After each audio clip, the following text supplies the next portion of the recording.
skip ahead a little bit. We're on a test drive now. You can see the gauges work. Well, some of the gauges work.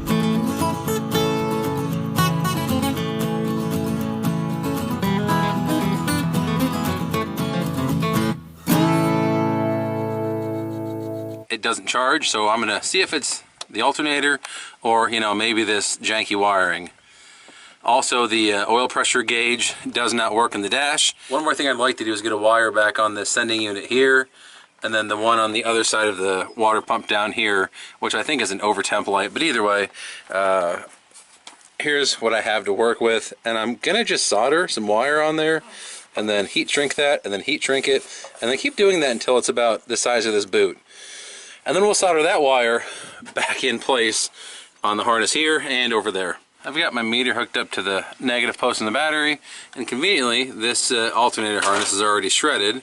So I'll just stab into the yellow and white wire right here, and I should have battery voltage. You can see I've got nothing. Absolutely nothing. So that tells me this poor alternator can't begin to charge when, well, here, let me show you. Well, we're back to the factory wiring diagrams. Here's the alternator, and you can see it's being fed 12 volts on the yellow and white wire, which comes from a fusible link. What do you bet this fusible link is no good? Well, I know that Ford jams all these fusible links down here by the starter relay, and fortunately, I've got this truck parked against the retaining wall and I'm fat, so, you know, there's no room over here. But anyway, back to the truck. The lead that comes off the alternator to the battery is black with an orange stripe.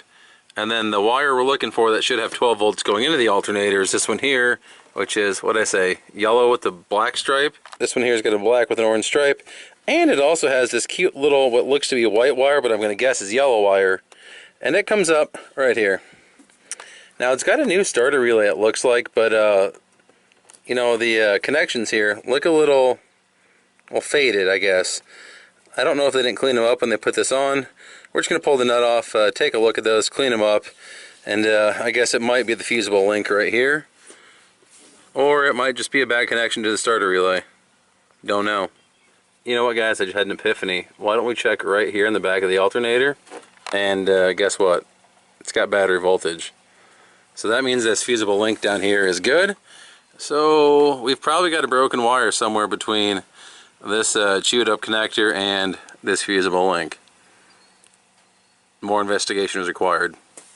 I literally shut the camera off for about 5 seconds. Thought to myself, I wonder which one of these looms that wire runs through. So I just started tracing this one down here, and yeah, look what I saw next to the battery.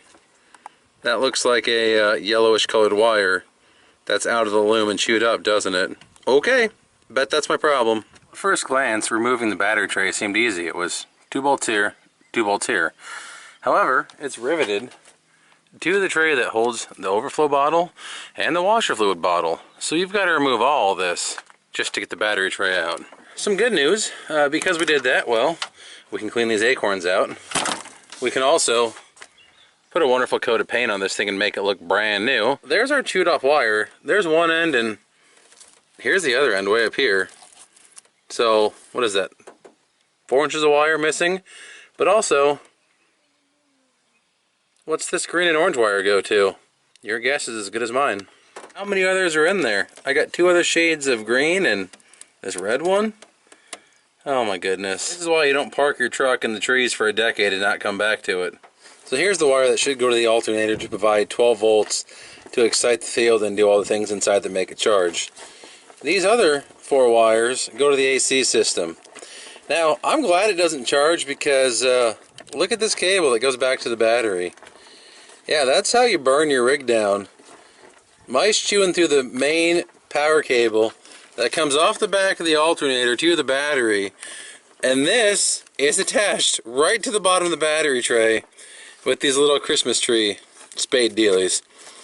So man, I am glad that at least they did me the courtesy of chewing through this yellow wire, and you know, I didn't weld this straight to the bottom of the battery tray. That would have been a fun time. So what I'm debating now, since I have to, you know, do something here, I was just going to get about 6 inches of wire and solder here, you know, run it down and solder back onto the rest of the wires in there. But since now I've got to fix this because about half the cable's gone, I'm really looking at it because it seems like it's 8 miles too long. It goes way down and under and around, and I think I'm gonna disconnect it and try out some other variations. Maybe I can lay it across up above and I don't have to go down below the battery. I've already crimped the connector on the one half. Let me show you how I did it over here.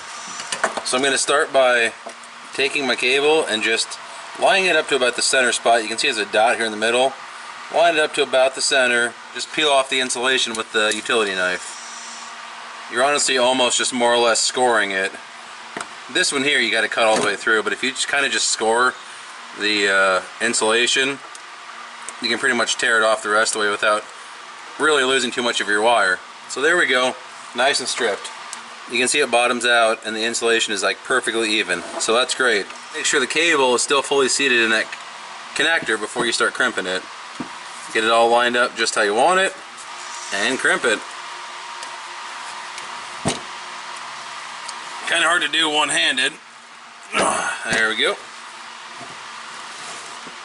Open the jaws back up, take it out, and I now got this splice, which I'm pulling as hard as I can. I can't even pull it apart, which is good. And then what I'm going to do is go back and probably heat this with my propane torch, and then there's a little opening here on the end. Let's see if I can feed some solder in there. So I've got both a physical connection and electrical connection, if you will, with the solder, just to make sure I've got really good contact all the way through here, since all the amps from the alternator will be passing through here. Now just time to solder all these back together. Kind of annoying, I got to solder these 4 wires, and then while down here on the other end I got to solder more on here. So once I've got this cable restored, I'll bring you guys back. And here we go, one pretty much brand new harness. No more bare exposed wire. All nice and loomed up. I got this connector here put back on. I've got one bare wire here. This goes to that little tiny spade that stabs in the back of the alternator. I left it plenty long. I don't have the right spade. I'm just going to put a normal one on there for now. I'm going to throw this back in quick and see if the alternator charges. I just finished up fixing this connector. Worked out pretty good. Started out looking just like this one. Like I said, I just stripped off the rubber coating here, soldered on a little piece of wire, and then started out with one piece of heat shrink, a little bit bigger piece of heat shrink, a little bit bigger piece of heat shrink, a little bit big. You get the picture. There's like 5 or 6 layers of heat shrink on this thing, but I don't know, I think it turned out pretty good. They want like 30 bucks for this stupid thing. Of course it comes in a pigtail that's 18 inches long, which I don't need. This took all 5 minutes, so in just 10 minutes I can save 60 bucks. Seems like a win to me. Skip ahead a little bit and we're on a test drive now. You can see the gauges work. Well, some of the gauges work. The volt gauge works. We fixed the alternator. The oil pressure still shows absolutely nothing, but we'll talk about that in a little bit.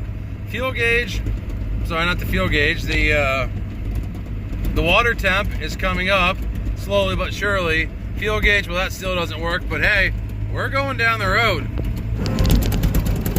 I think the striker needs adjusted a little bit. This door is driving me crazy. Just returned home from the first successful test drive, and you can see we did get a little bit of heat in the motor. It came up off of cold, so the temp gauge is now working. Oil pressure gauge still does not work. Tested the gauge itself, it does work. It's the sending unit that's bad on the motor. This is nothing more than an Idiolite. If you have pressure at all, it shows a normal reading, which I hate. I'm gonna see if I can do something about actually converting this to truly read oil pressure. If not, I might put a different pressure gauge in altogether, because I don't like Idiolite gauges. The volt gauge, you can see, is back to normal. The alternator is charging. The fuel gauge, well, it is still pegged out. I believe that's open circuit. I'm gonna have to look more into that. There's a couple broken wires down by the fuel selector, so it could be that. The speedometer does not work. More of a suggestion anyway. Tach, well, you can see the tach works. Yep, tach works just fine. So this is good enough for me. You know, as long as, like I said, I know what the engine's doing. I know it's got oil pressure, because if it didn't, it wouldn't be running. That's kind of the beauty of the high pressure oil pump system with the Huey injectors. If you've got oil pressure, it's running. If you don't, it ain't gonna run. So as long as I can monitor what the temperature is. Oh my goodness, there it is again, that rattle. I gotta fix that. That is just driving me crazy. So now that I can measure the water temp, and I actually have an alternator that's charging, I'm gonna start driving this thing back and forth to work. It's only about 5 miles. Get a couple good heat cycles in it, make sure there's nothing wrong with it, and well, we'll move on to fixing that long crank time. It's still just, well, here, I'll show you. Just shut it off and watch. Okay, that was actually pretty quick.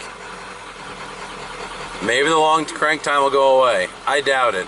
I think that injector O-ring's bleeding down, or there's something going on, I'm not sure. I'll look into that more. That'll be the next video. There's plenty more to come. I bought new goodies for this just the other day. We're gonna upgrade some stuff, but that'll be later on. If you guys are still watching, thank you. Thanks for sticking around through this video. I appreciate it greatly. Stay tuned to the rest of this restoration on this beautiful truck we're sitting in here. Stick around. I'm gonna go through this whole truck, get her completely reliable so I can drive it anywhere. If that's something that sounds interesting to you and you're not subscribed, I suggest you do so you don't miss an episode. Like I said already, I greatly appreciate you guys watching this. Well, that's enough talking, guys. I'll see you in the next one.